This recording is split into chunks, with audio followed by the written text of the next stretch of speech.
अस्सलाम वालेकुम। ये देखें जी कि यहाँ पर ये खाना है, ये ला के दिया है और ये सबसे ज़्यादा परेशान है कि खाना है कहाँ?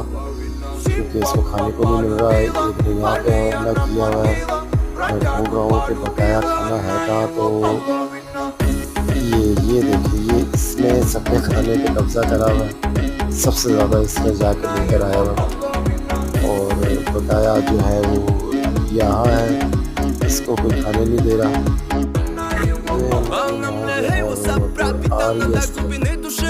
इसको खाने की तरफ आए तो बच्चे हट गए।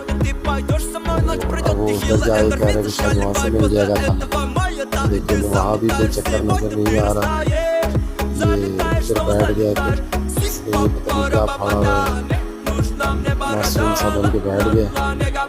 अब मैं ये सोच रहा हूँ करूँ से करूँ क्या नहीं होगा, बस उसको खाने को नहीं मिल रहा, वो इधर उधर परेशान।